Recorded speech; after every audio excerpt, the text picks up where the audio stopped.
tonight on CBC Vancouver News. There's big vehicles, small vehicles. It's just a whole melting pot of twisted steel down here. Deadly crash. One person killed, dozens hurt in a pileup on the Coquihalla Highway.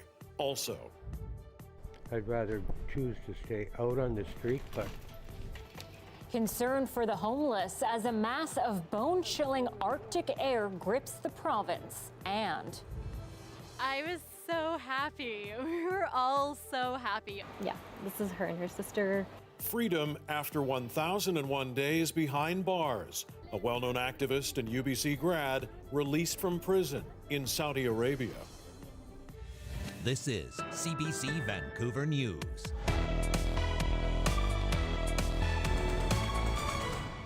good evening and thanks for joining us. We begin tonight with a deadly crash on the Coquihalla Highway. Dozens of people are hurt, some badly from the massive pileup. Dan Bird is here live tonight with more on what happened. Dan? Anita, Mike, it was just after 9:30 this morning when a stretch of the Coquihalla just north of Highway 3 turned into what one driver calls carnage. This video just came into CBC News in the last 20 minutes. Witnesses say at least 20 vehicles were involved in this crash. You can see the damage on the road there. Cabs were smashed. Semi-rigs covered the road. Other smaller cars also crunched. Mounties confirm, as you said, at least one person was killed. Emergency Health Services says 13 ambulances, 3 air ambulances, and several buses were sent to help about 34 people. One driver said it was a chain reaction crash that he narrowly avoided. He says conditions on the road were not good. There's about 20 plus vehicles involved. The one fatality. It's nothing like I've ever seen before. When I came down, the road conditions, it was hard pack and icy, and there was absolutely no sand or salt or whatever on the highway at all. So it was. Health officials say 2 people were flown to hospital in critical condition, while 3 others were taken by ambulance in serious but stable condition. They say the remaining patients who were not badly hurt were treated at the scene and then taken to a warming station in Hope. The highway is still closed northbound, and there's no estimated time when it might reopen. We're expecting an update from Drive BC at 7 o'clock tonight. Earlier in the day, RCMP said it appears that weather and road conditions in the area may have played a very serious role. You can read more about this story on our website, cbc.ca/BC, and we'll have the very latest for you tonight at 11. Mike, Anita? All right, Dan, certainly a mess on the Coke tonight. Thanks, Dan Burritt reporting live. And with bone-chilling cold gripping the South Coast tonight, community members in the Tri-Cities are calling on local governments to do more to help the homeless. COVID-19 has led to the closure of the few options that were available during extreme cold like tonight. Our Susanna De Silva is in Port Coquitlam right now. Susie, what is the situation? Well, it is very, very cold. Snow has been falling off and on all day here. And normally, before COVID, in a situation like this shelter would open up for about 20 people to be able to stay warm in this extreme cold. But because of COVID, space constraints, concerns around volunteers, they have not opened. Another shelter in the Tri-Cities that also was run through another church for the same reasons is not open, which means tonight many of those who are on the street are stuck in the cold. After more than 3 years on the streets, Ernie Cregert has a method to try and stay warm on nights like tonight. stay awake, move around a bit. The only thing that would really get cold maybe are your feet, you know. But if you bundle them up good enough and stay out of the wind, you're all right. And he says he has a few options. Yeah, you got to move all over the place. Because if you're in one place too long, you know, you get the bum's rush. Oh, you can't be here. You got to go. There is only one permanent shelter in the Tri-Cities that could take 60 people before COVID. Now that is reduced to 45, and there's always a wait list. 30 beds were added to a hotel, but those are also full, leaving the 40 to 60 people experiencing homelessness here nowhere to go. These would be the mats. Here's the mats. The mats and the blankets are sitting here waiting to be used. Judy Johnson used to coordinate the extreme shelter that would kick in on nights like tonight, but the small space means they could not open. But she says they still have supplies and some volunteers ready to help. They just need a space. But if there were a flood or a forest fire or an earthquake, I know that those gymnasiums locally that are shut down or those buildings that are closed because of COVID would be open tonight. Polly Cryer is the coordinator of the Tri-Cities Homeless Task Group, a mostly volunteer organization but supported by the 3 municipalities. She says they have the funding, volunteers, even a group to run an emergency shelter, but no space. We are still having the same conversations that we have been having since 2010, and it is a circle talk, which is frustrating when you think about all of the municipal buildings that are not being used. The mayor of Coquitlam says it is a complex problem and he has called on the province to open Riverview. This is going to be really cold weather. It just disappoints me that, to see the buildings. My daughter works in one of them actually at Riverview. To see the buildings that are being left empty. Meanwhile, those on the streets like Bill Jones struggle to keep warm. I'm not used to sleeping shoulder to shoulder on a gym floor with a rubber mat underneath me. You know, like how many people would find that comfortable? You know, we're humans. You know, this is supposed to be, you know, we're North America. We're not the third world country. And Susanna, what are some of the other municipalities saying about this and you know, they're homeless on the streets? Yeah, well, Port Coquitlam says they continue to work with other levels of government, did cite those beds that opened up at a hotel and that they have outreach workers trying to give people options. But Judy Johnson here from the church says, you know, some of those options are telling people to go to other nearby municipalities outside of the Tri-Cities. And even as far as Riverview, she is saying that these municipalities need to provide more permanent options for people. And especially a lot of these churches that have been running these programs, their volunteers are getting older. And she says something more permanent needs to be done. Anita? Johanna Wagstaffe reporting for us in Coquitlam tonight. Thank you. And Vancouver Island residents are also tackling the cold tonight at a time when they're more used to seeing early signs of spring. How can you beat this? You can't. You can't. Look. It's awesome. It's awesome. Sunshine yesterday, snow today. It's cold. Like people who have lived in Nanaimo their whole lives say it's cold. I don't think it's cold at all. I think this is beautiful. I think it's beautiful too. We know. I'm with you. Yeah, Mike, where do you stand on this? You know what? I like it. When it was coming down ever so lightly this morning, the snow that is, it was kind of nice. The cold, yeah. Agreed. Yeah. There are two sides to the story for sure. It's the cold and the snow. Here in Lynn Valley, you can see we actually got a nice dusting through today. A lot of people saying it sort of felt like we were in a snow globe across the south coast as a little system converged with our Arctic outflow. Not a ton of moisture there. We do have more moisture in the long-range forecast, but certainly tonight, the temperatures are a big story. I want to take you to the forecast temperatures across the south coast. Right now, Vancouver, we're about at a -1. I'm starting this model run at midnight. Watch as temperatures drop through the overnight into the early morning hours. We're expecting to see our coldest temperatures sort of around 6 to 9 a.m. That's when parts of Metro Vancouver will be hitting -6, -7 temperatures. That's also when we're going to see those outflow winds really kick in. Those are the winds racing through the valley towards the coast. 20 to 30 kilometer per hour winds will bring our wind chills down between -15 to -20. And if Metro Vancouver, if we hit that -17 wind chill, that will be the coldest it's felt in about 12 years. So this is rare to get the Arctic outflow warnings all the way down through Vancouver and into Victoria. The rest of the province also in the deep freeze, but it's extreme cold warnings for most of central BC and through the north, sharing that air mass with the rest of Western Canada. Special weather statement right across the south for 10 to 20 degree below seasonal temperatures. So really getting into the coldest of the air tonight. We'll stay in the coldest air for a couple of days. As I take you through Thursday's forecast, I was a little worried about a system from Washington. You can just see it sneak north tomorrow. I don't think it'll make it into our forecast zone. So mix of sun and cloud for your Thursday before we get into a system for Friday night. And I'll tell you more about it later on in the show, but I'm also going to be hosting a Facebook Live at 1 p.m. tomorrow. Tweet me your questions or just tune into our Facebook channel. If you need to know more than an entire show that we will be talking about, I will be there for an hour tomorrow. I can talk about this all day. We know you can, and we like that. Thanks, Joe. Talk Thank to you you. again in a You're minute. welcome.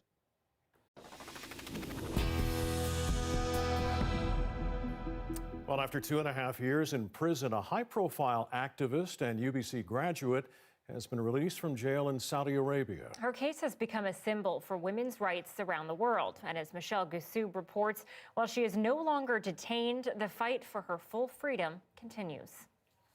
It's been 1,001 days since Loujain Al-Hathoul was first detained. Now, the world-renowned human rights activist is home in Saudi Arabia. News of her release brought swift reaction from leaders around the world, including from U.S. President Joe Biden.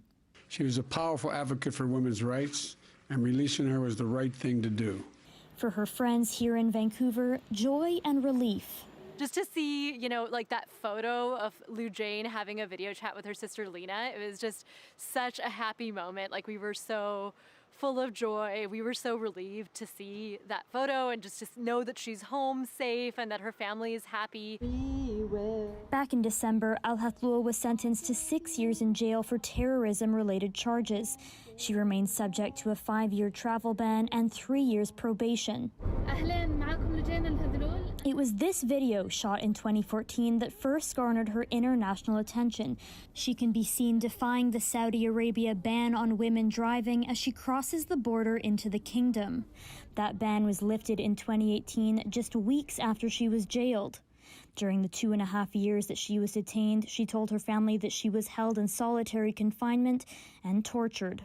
Amnesty International is thrilled that Loujain Al-Hathoul has been released from prison, but we're still very concerned. We want to make sure it's clear that she has been released from prison, but she is not free. Loujain is still waiting for the result of her appeal, and as of now, she's still a convicted terrorist in Saudi Arabia solely for her peaceful activism. In a photo posted by her sister, the 31-year-old sports a streak of silver hair along with a smile, a face that has become synonymous with the struggle for women's rights and inspired activists around the world. I think I would just tell her that we never forgot about her, that she inspired so many of us, and we were so eager to see her free, and there's a whole movement around the world that stands with her and that will continue standing with her. We are so encouraged and so inspired by her courage.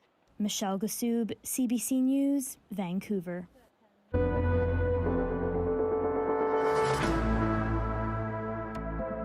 Another 6 people have died from COVID-19 in BC. Our province's death toll has now reached 1,269. Since yesterday's update, another 469 cases of the virus have been confirmed. Active cases are now a little more than 4,300. 230 people are in hospital right now. 66 of them are in critical or intensive care.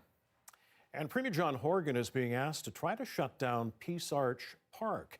If you're not familiar with it, it's a park on the BC-Washington border that right now allows for Canadians and Americans to meet up without having to follow quarantine rules.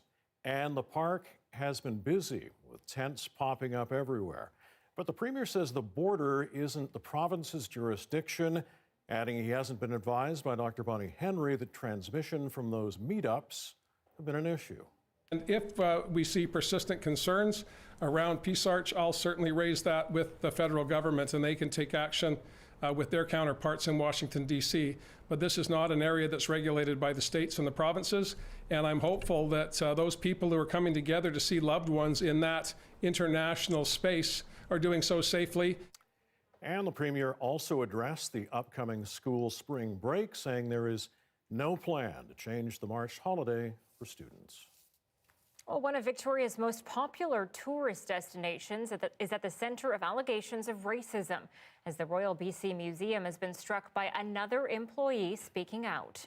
The museum is unaccountable. I mean, it says that it's taking our concerns seriously. The museum says it's trying to address it, but it has yet to acknowledge that systemic racism exists in the Royal BC Museum. Curator Troy Sebastian announced yesterday he will leave his position this week. This after the museum released a statement that CEO Jack Lohman is stepping down as of Friday, adding the decision was made as the organization addresses current internal issues. Allegations of racism were triggered after the head of the First Nations Department and Repatriation Program quit, claiming bullying and discrimination. An investigation has been launched. Meanwhile, Premier John Horgan says Melanie Mark's ministry is tasked with overseeing the museum. She's working with the Public Service Agency to make sure that any of the allegations are fully followed up. And also, of course, with respect to Chief Tom's comments about legislation, we are working on legislation that we hope to introduce this year, anti-racism legislation, not just towards Indigenous peoples, but across the board. Horgan says he was alarmed to hear about the allegations, and a report on the investigation will be made public once complete.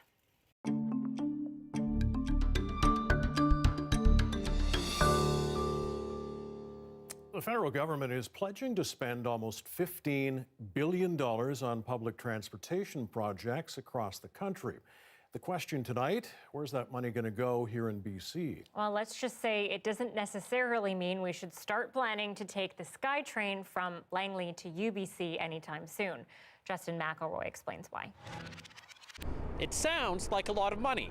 $14.9 billion over the next 8 years for transit across Canada. Announced by Prime Minister Justin Trudeau today, the money, which would include $3 billion a year in guaranteed funding, came as a welcome relief to people like Vancouver Mayor Kennedy Stewart. I would say it's the most important post-COVID recovery investment that we could make, would be to commit to the SKYTRAIN all the way to UBC. Not just the jobs for the construction, but also the jobs that will bring post-construction. But there's a catch. That $3 billion a year only kicks into effect in 2026, at least one or possibly two federal elections away. And in the meantime, there will be $5.9 billion available for shovel-ready projects. Metro Vancouver's population would only mean that TransLink would get less than $1 billion of that money. That's enough to electrify its bus fleet, possibly to guarantee the extension of the SKYTRAIN line to Fleetwood or Langley, but not enough to do everything on the organization's plate.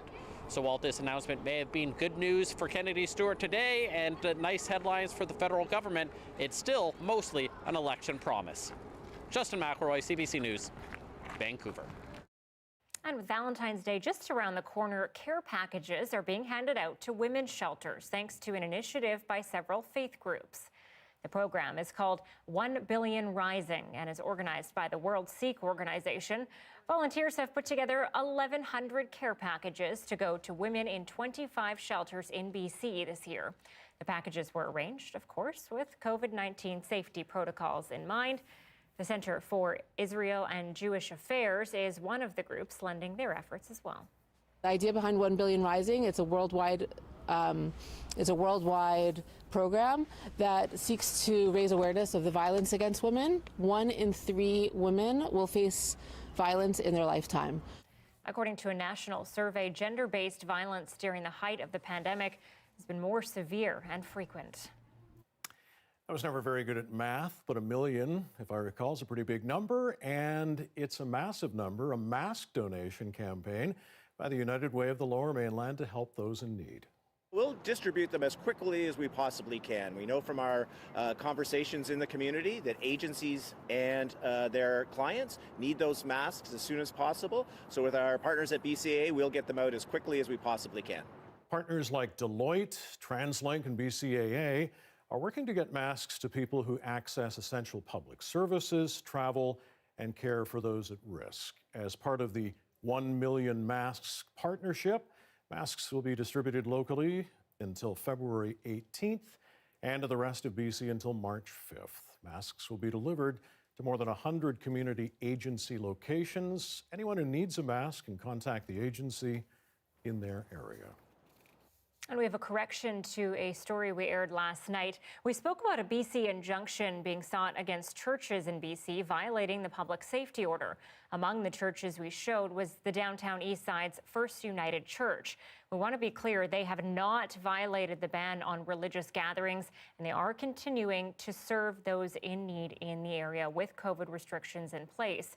We sincerely regret this error and apologize to First United. And a reminder tonight, you can also watch our newscasts live on CBC Gem. CBC Vancouver is also on Facebook, YouTube, and Instagram. After the break, we go inside the Senate. Day 2 of Donald Trump's impeachment trial, and never seen before video, the Capitol riot.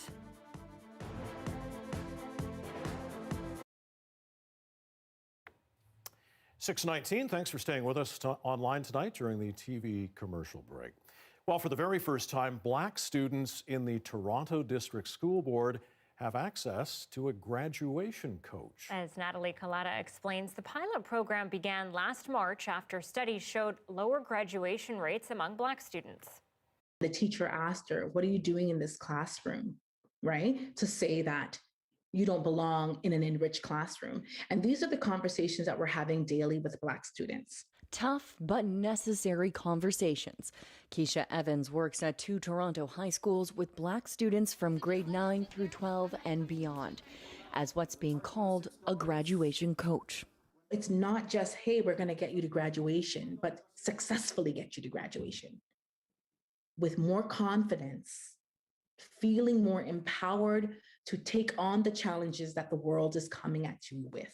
A 2017 York University study said Black high school students in Toronto drop out at higher rates and are less likely to apply for post-secondary education. Black students continue to be disengaged, not really graduating in the high numbers as their peers. And therefore, I think it's an attempt to address that problem. The Ontario government provided more than $1.5 million in funding for the pilot project, which started in March. Evans says she's already seeing change in the students she's mentoring. You'd be surprised at how many students reached out and said, I need the support. I'm so happy that you're here. For grade 12 student Sophia Liendo, the program has helped turn her dream of becoming a pediatric surgeon into a plan. Having someone in a position of power who is not only Black but also a Black woman has, opened my eyes to the possibilities for me again, like things that I can do. It's no longer impossible in my mind. And that, says Evans, is exactly the point.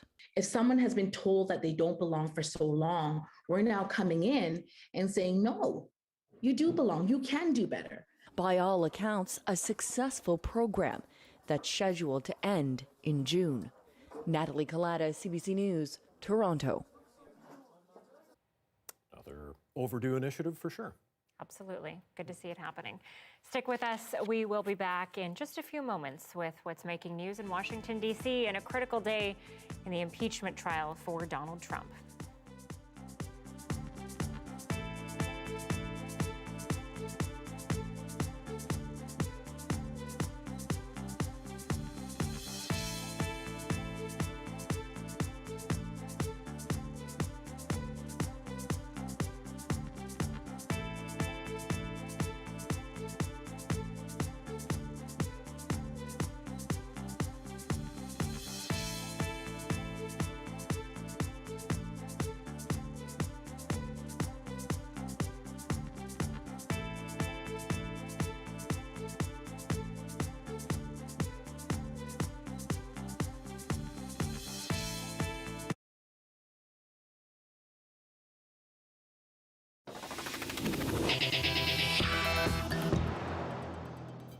Well, it was a key day in the impeachment trial for Donald Trump. Democrats presented a convincing case backed up by video and audio.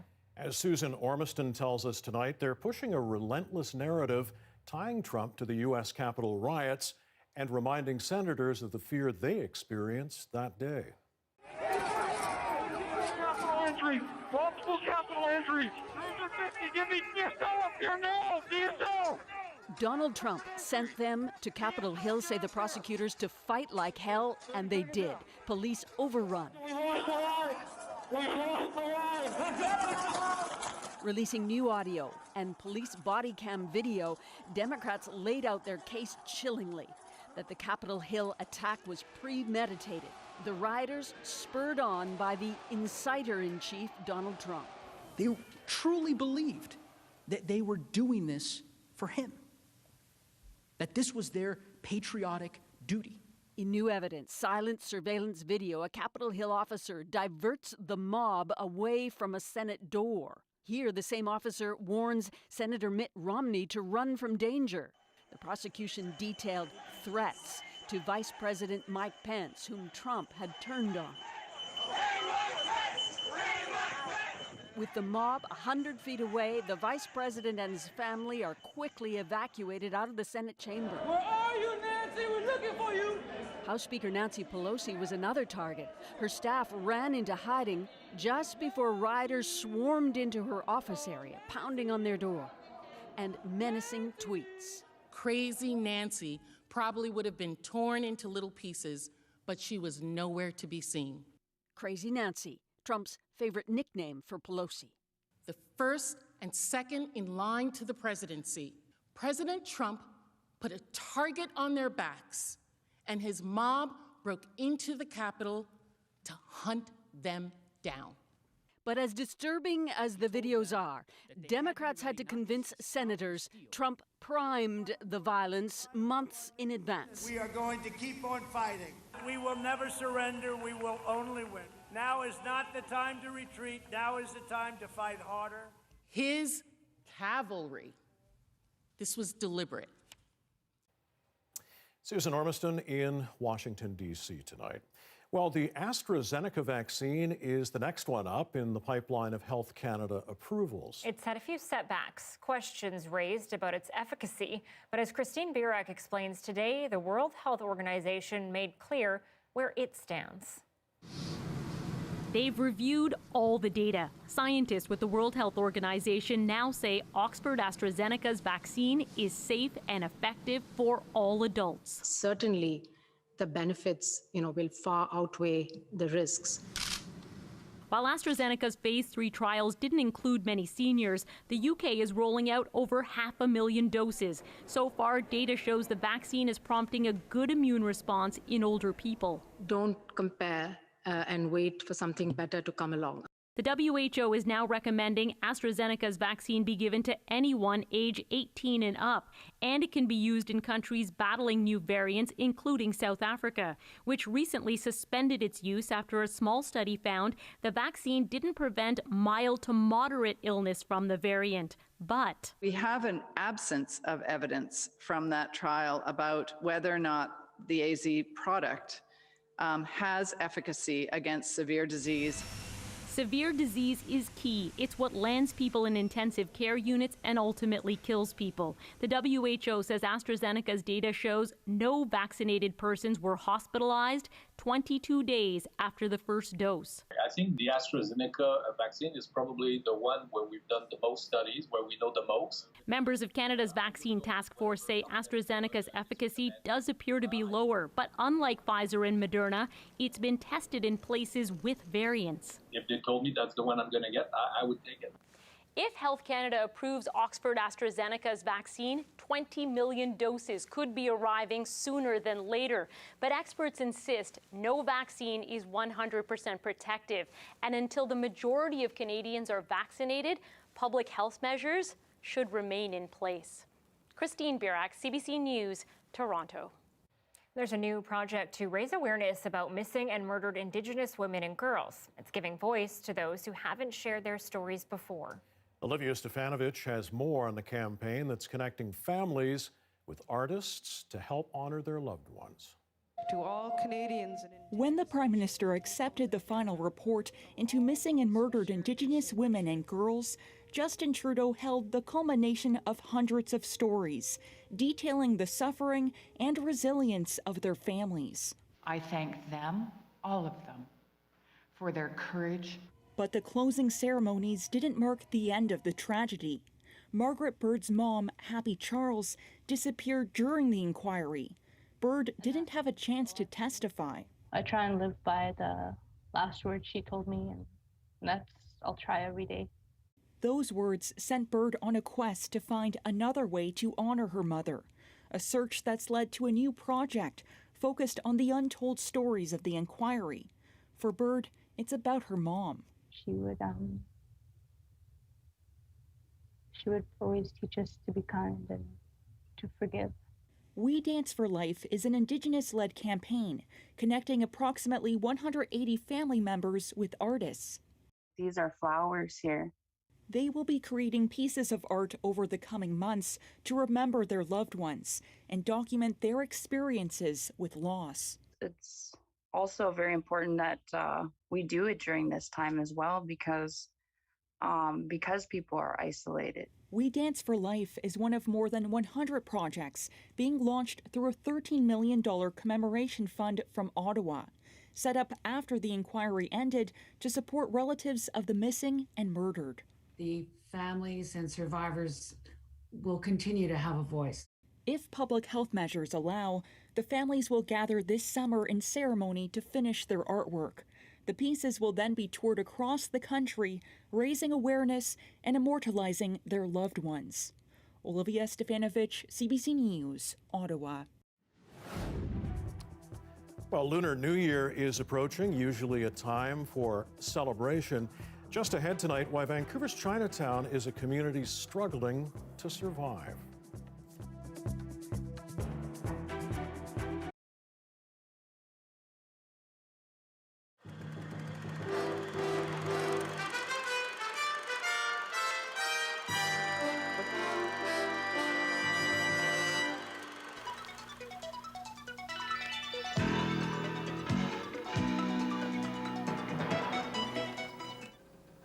Getting a good night's sleep is still as important in the video age as it has been in any other age. So some Canadians have been turning to futons in a search for sound slumber. But in some cases, tracking down a futon turns out to be futile, because as Steve Kruger found out, a futon may be natural, but not necessarily legal. This is a futon bed. It originated in Japan, and it's been modified to challenge waterbeds as the trendy bed of the 1980s. A futon bed is actually a thick pile of cotton ticking. Put together by hand, one of its big selling points is that it contains only natural fibers. A new Canadian consumer regulation came into effect on January 1st that could spell disaster for the fledgling futon industry in Canada. Since then, all mattresses sold here have to be treated with a fire-retardant chemical, including futon mattresses. We've done a lot of research on the fire retardants available because we did originally hope to meet the fire retardancy standard. And what we found is that the fire retardants that are being used in mattresses cause a number of health problems, i.e. they're carcinogenic, some of them are mutagenic, they cause birth defects, they cause sterility in males, and on down the line. Futon builders don't dispute the need for better fire protection. There were 114 mattress fires in British Columbia in 1980. 4 people died, and 8 others were seriously injured.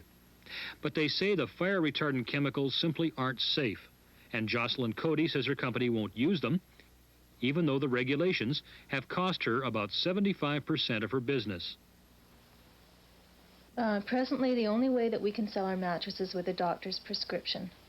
If we don't use a doctor's prescription, we're liable to fines and possibly to 2 years imprisonment. Cody and her partners have asked Ottawa to exempt futon beds from the fire regulations, reminding Prime Minister Trudeau of his earlier observation that government has no place in the bedrooms of the country. Steve Kruger, CBC News, Vancouver. And that's the Saturday Report. We'll have more news tonight on The National. But first, stay tuned for This Week in Parliament, next over most of these stations. I'm Jan Tennant. Good evening.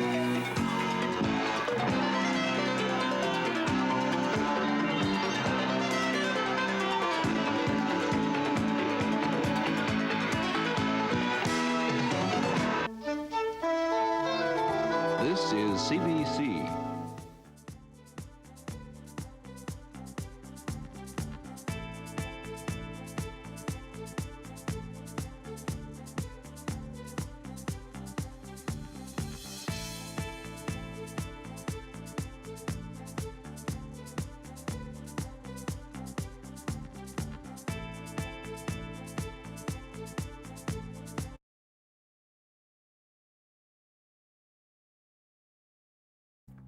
Here are some of the stories we're following tonight on CBC Vancouver News. When I came down The road conditions, it was hard pack and icy, and there was absolutely no sand or salt or whatever on the highway at all. So it was definitely road conditions and people driving faster than they should have been. One person is dead and at least 34 others are hurt after a huge pileup on the Coquihalla Highway this morning. The accident happened just after 9:30, about 5 kilometers north of the Highway 2 turnoff. 13 ambulances, 3 air ambulances, and a number of patient transit buses responded. It's believed road and weather conditions were contributing factors in the crash. Even if they just opened one place and had 15 or 20 beds available, maybe they wouldn't all be filled the first night, but after the word gets out, guess what? With bone-chilling cold gripping the South Coast tonight, community members in the Tri-Cities are calling on local governments to do more to help the homeless. COVID-19 has led to the closure of the few options that were available during extreme cold like tonight. Such a happy moment. Like, we were so full of joy. We were so relieved to see that photo and just to know that she's home safe. A UBC graduate and activist detained in Saudi Arabia for nearly 3 years has been released. In December, she was sentenced to 6 years in prison in Saudi Arabia under a vague and broadly worded law aimed at combating terrorism. The judge in the case suspended part of her sentence and gave her credit for time already served. Well, Lunar New Year starts this Friday, a time for celebration as we welcome the year of the ox. But no doubt this year will be different because of the pandemic. And as Joel Ballard explains, nowhere is that more apparent than Vancouver's Chinatown, a community already struggling to survive. Vancouver's historic Chinatown. In its heyday, a bustling center filled with culture, commerce, and community. Today, it looks a little different.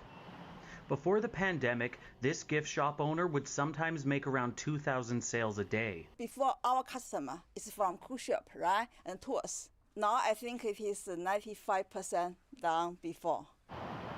And she's not alone. Many businesses now sit empty in the once vibrant neighborhood. There are almost as many boarded up windows as neon open signs. Chen doesn't know how much longer she'll be able to keep the doors open. I don't want to close. I want to continue. I have a good wish if the COVID-19 pass. Yeah, everything will good.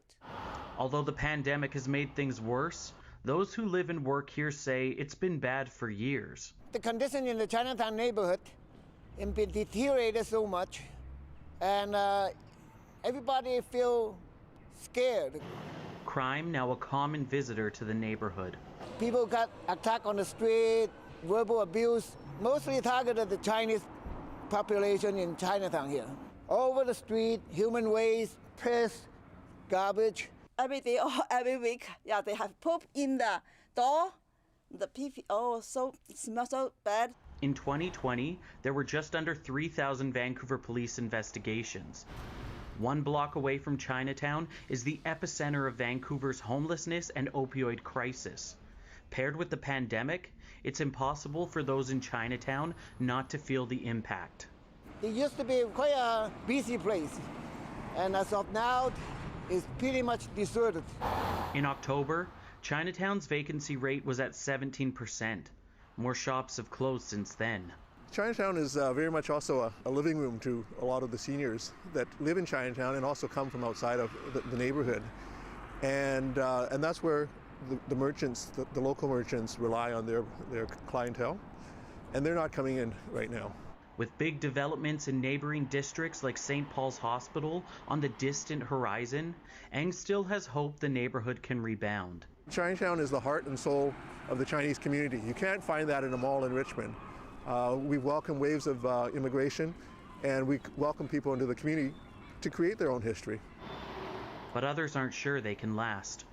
Joel Ballard, CBC News, Vancouver. A small business on Vancouver Island is one of many asking Ottawa for help. But as Diane Buckner reports, this time it has to do with fees they pay to credit card companies for online transactions. The pandemic turned business at this Vancouver Island brew pub upside down. Suddenly, sales had to be made online. It's costing us more to make less, is the simplest way to put it. Like all merchants who accept Visa and MasterCard, Isaiah Archer has to pay a transaction fee that's split between his bank, the payment processor, and the credit card company. And he says the fee for online sales is higher than in-store sales. I think those credit card companies, they're probably doing better than they ever have because a lot of consumers are going online. Both credit card companies actually lowered their rates last year as part of a 2018 agreement with Ottawa from an average of 1.5% to 1.4%. In our business, we count pennies. It's a very small margin business. But this supermarket owner says he pays significantly more than that for online and phone orders, over 2%. We have to pass pricing on to customers in order to keep whatever net profit we need to sustain. In a statement to CBC News, Visa said its rates for e-commerce transactions are lower than they've ever been. MasterCard says it's committed to meeting its voluntary agreement with the Government of Canada to reach the fee target. But critics note the fee target for both credit card companies is an average that includes every type of business. Huge corporations can often negotiate a lower rate. Big companies, of course, can bring millions, hundreds of millions of dollars of business to these payment processors and can threaten to take it away.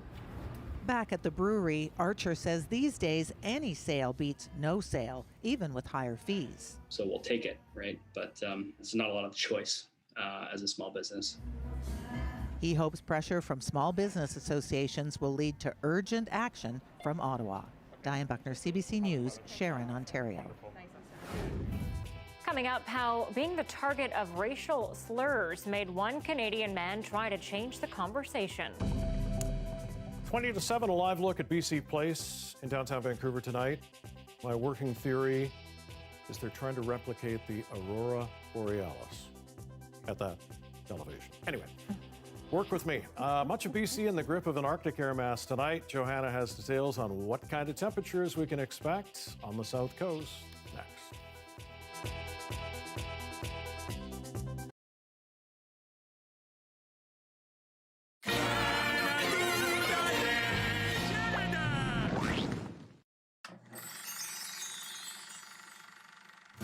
Story of the girl who sat upon me, Viola Desmond, our civil rights champion.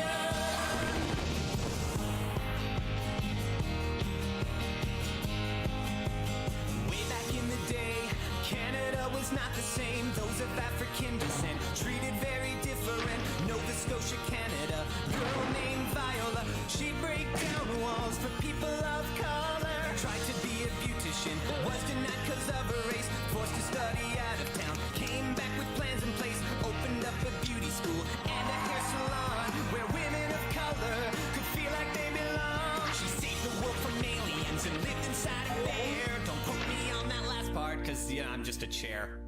This is the story of the girl who sat upon me, Viola Desmond, our civil rights champion. She sat down to stand up. She sat down to stand up. She sat down to stand up. Her greatest moment yet to come. 1946, she went on a business trip, car broken down in a tiny eastern town. Straight to the theater on a self-date she to go.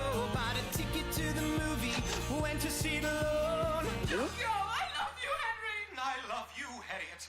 But I love Chits more.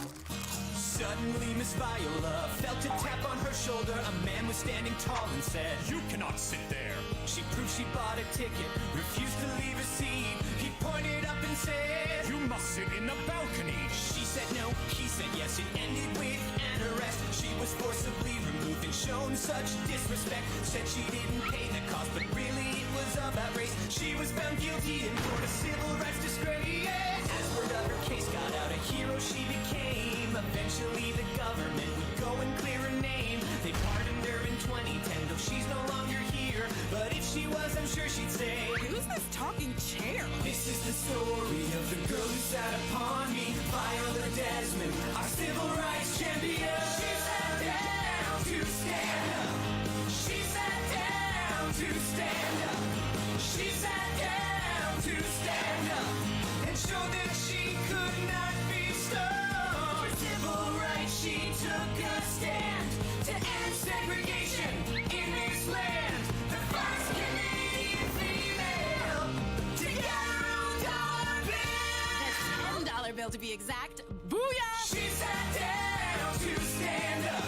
She sat down to stand up. She sat down to stand up and prove people should not give up. Stand up.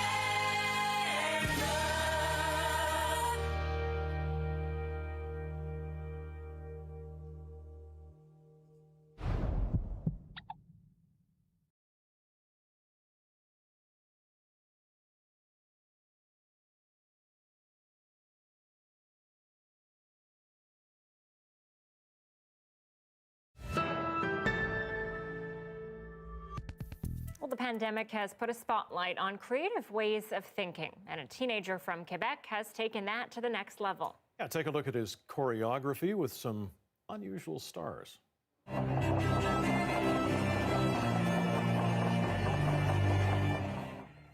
Julien Arez choreographed and filmed this dance for his uncle's excavation company, as one does. It's getting a lot of attention online, certainly not your ordinary dance performance. That's pretty cool. I would like to get into that, filming dance videos for random lines of work. Why not? Yeah, exactly. Why not? I was actually watching the whole video with my jaw dropped, and our director was like, "Are you all right?" And it was because my son is obsessed with diggers right now. Oh, of course. So I cannot wait to show him choreographed excavators. This is amazing. What about snowplows? Any fascination with those yet? You know what? We don't have a ton of experience with snowplows, so maybe this Saturday is the day to ramp his interest up. Yeah, I'm tracking big snow potential for the weekend, but right now it's definitely the cold temperatures that are the story. I want to show you the temperatures across the country right now. We have that extreme Arctic air mass in place, Arctic air mass in place from basically the south coast of BC all the way through to northern Ontario. That's where temperatures are in the -30 range, and with a wind chill feeling more like -45 tonight. We've got that cold air on the move. It's expected to expand into southern Ontario over the next couple of days. Okay, I wanted to show you the long range forecast. Taking you through Thursday, there was a chance that little system from Washington was going to pop up. I've just paused this at Thursday, 8 p.m. Don't think it's going to quite make it. But then as we head into Friday night, that's when that snow will move across the south coast into our Arctic air. And I've actually left the lines of the isobars on. The closer they are together, those are the stronger the winds are. Snow expected to last through to Saturday, and then we get a second surge of Pacific air for Sunday before things warm up. Lots of sunshine across the province tomorrow. Temperatures are in the -20 range for the central interior, and that's where wind chills will be in the -45. That air mass is going to stick around through the weekend. You can see the pinks and the whites. That's the Arctic air. It's Sunday. Notice the blues coming in from the west. We start to get a westerly flow, and that's what's ultimately going to bring our temperatures back up to seasonal. And I will keep you posted on that snow on Friday night into Saturday. Meanwhile, if you didn't get your fix of cold weather chat, I will be on a Facebook Live tomorrow at 1 p.m. answering all things cold and snow here in BC. So send me your questions up until then, or just join me 1 p.m. tomorrow. I'm making a list. Can't wait. Thanks, Johanna. Okay, so I'm nervous.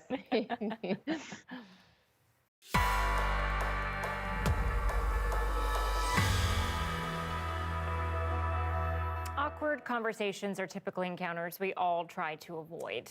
But an Edmonton actor and activist is actively encouraging them. It all started when Jesse Lipscomb was subjected to racial slurs while filming a commercial. He's now using his platform to spur conversations and help people confront racism when they see it or hear it. Hi, Jesse Lipscomb here. Here's the thing, we're talking Black history.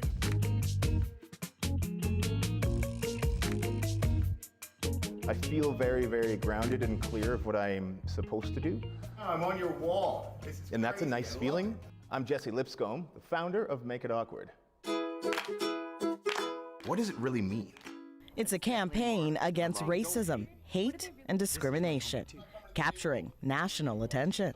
And why the name, Make It Awkward? It's kind of like I'm urging people to do that, to make and have awkward conversations, that's the place you need to be in, feel that awkwardness, and try and make some change. Jesse shifted from acting to activism after an incident in his hometown of Edmonton 4 years ago. I was filming this commercial about how wonderful our city is. There's countless things you can do downtown before the big event and afterwards. In between takes, I was walking back and this car pulls up. Car pulls up and screams out of the window.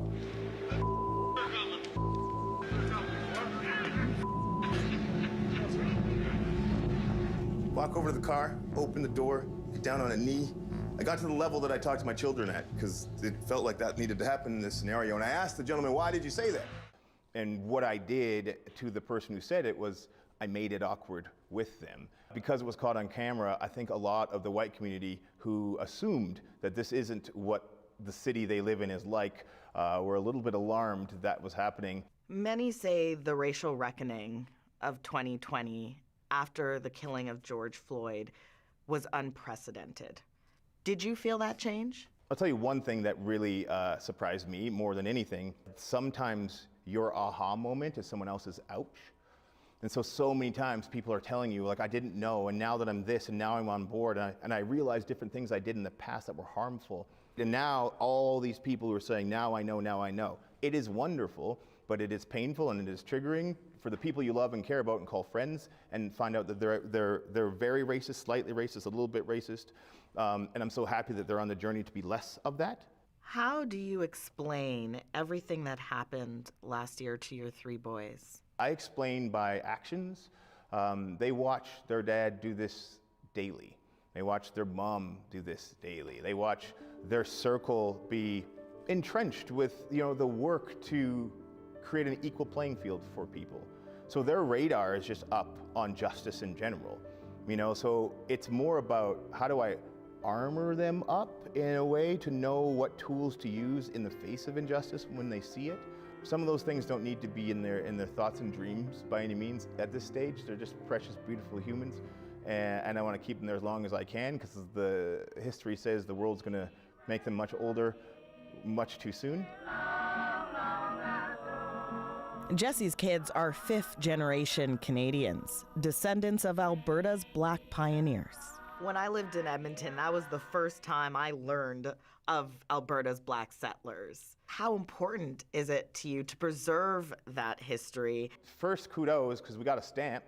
The Amber Valley stamp that's really, really special. And because of them, like in Alberta, that's why I am where I am right now.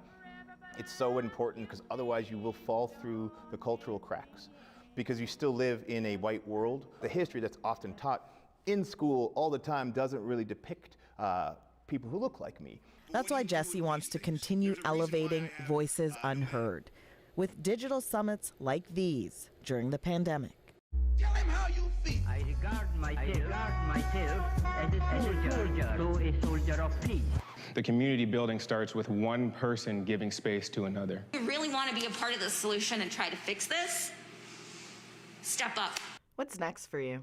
A lot more living with purpose as best as I can, pushing the boundaries, not letting fear get in the way, not letting my own hurt feelings of the realities of today and tomorrow stop me either. I would tell you this, change moves at the speed of empathy.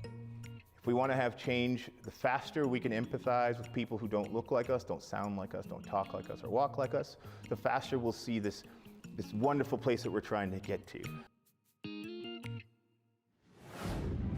His love of the backcountry wasn't going to end when he lost his vision. How this man became a champion for the blind, taking in what nature has to offer.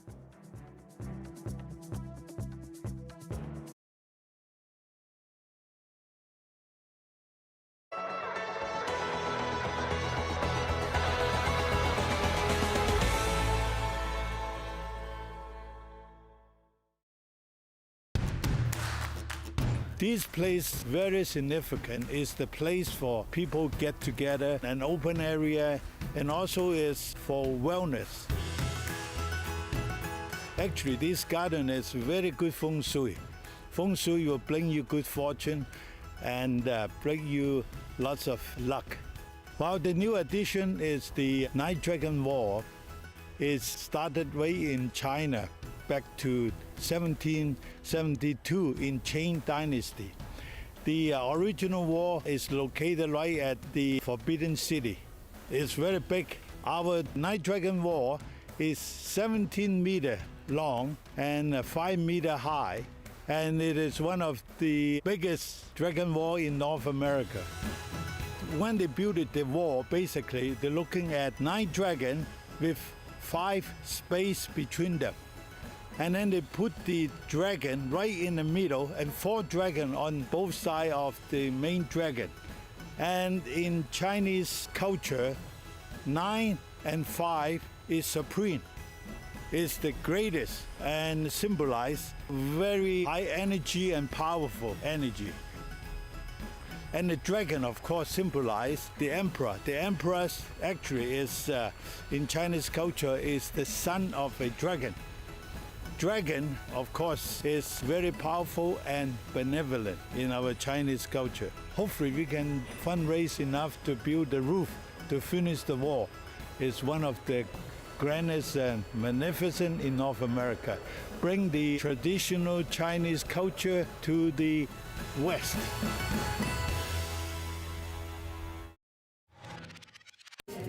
So we have this clip here, and you tie your mask onto both sides. Jaslene Bra demonstrates how to wear a mask with a turban. It's part of a project matching Sikh youth with seniors in the community. We find that often immigrant communities come under the blame for not being able to follow the guidelines, but rather we should understand how we can better offer personal protective equipment as well as educate the community. The project connects seniors with the right masks, information and education in Punjabi, setting up inside this northeast temple. The volunteers say some seniors have been wearing their own makeshift masks using scarves and bandanas, thinking they're doing the right thing. The project is about protecting them and the rest of the community by reaching out directly in their own language, using volunteers from their own community.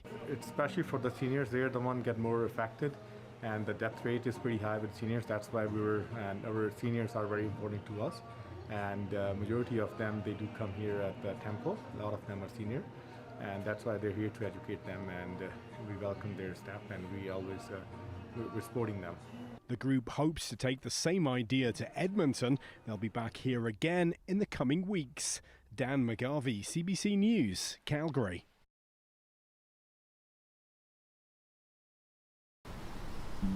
I have a confession to make. I'm not sure who I am. I'm 19, and I'm half Indigenous and half white. My name is Jeremy Radd. Pieces is a CBC British Columbia original podcast where I go on a journey to discover who I am and where I belong. There's racist stereotypes, cultural appropriation, relationships, acceptance. Pieces, arriving February 18th. Subscribe today.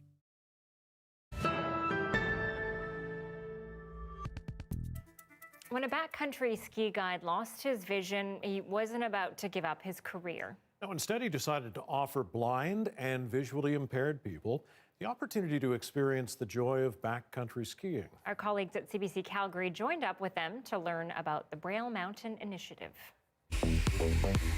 My name's Tyson Reddy, and I'm the founder of the Braille Mountain Initiative. Prior to my vision loss, I was a ski guide and avalanche professional until I went blind over the course of a couple of weeks from a rare condition called Leber's hereditary optic neuropathy. When I lost my vision, I knew that was going to be the end of my heli skiing career, but it was definitely not going to stop me from backcountry skiing. And shortly afterward, I decided to share the sport with other blind skiers. Our first project is a week-long ski touring project, getting blind or visually impaired skiers into the backcountry. We're not using lifts, we're not using snowmobiles or helicopters. We're getting to the top of the ski terrain under our own power and skiing down. We can put them in massive, wide open alpine terrain with no obstacles to hit, no other skiers, and they can ski as fast as they want. We'll be able to just say to them, hey, you've got nothing to hit for 500 meters. You get some feedback from your guides as to the terrain that's out in front of you, and you know, essentially ski by feel. That's what's unique about this, is we're giving people the opportunity to ski freely as though they don't have a visual impairment. We have professional mountain guides and ski guides that will oversee the mitigation of the various mountain hazards we'll be exposed to. It'll be just as safe as if a sighted person were doing it. You can feel the way the terrain changes under your feet. You can feel the way the snow conditions change under your feet. You get a ton of feedback through just the sensation of your skis passing over the terrain. Pretty impressive and no fear either. No, terrifying, but really great for them. Yeah, absolutely. Okay, Surrey RCMP, well, they had their hands full last night. Their job apprehending a lost pig. Ducky the pig was on the loose in South Surrey after managing to escape from his home. The more than 200-pound fugitive was hot to trot, suspected of trespassing and attempting to evade police. RCMP caught up with the Porky Perp on 26th Avenue near 167th Street. So, using an officer's homemade dinner, they were able to lure him into a police car and take this not-so-little piggy all the way home. To be clear, the pig is not in our studio. That's Mike making the noises. I'm not calling. No. That was bad. I'm not calling you pig. You were making the pig noises. Oh, thanks. So I have to say it's our crack audio team. It's a good thing our show is over. Went all the way home, not to market, all the way home. Nice one. There you go. That's it for our show tonight. You can catch our newscasts online anytime, cbc.ca/BC. Dan's here at 11 right after the National. Thanks for watching. Have a great night.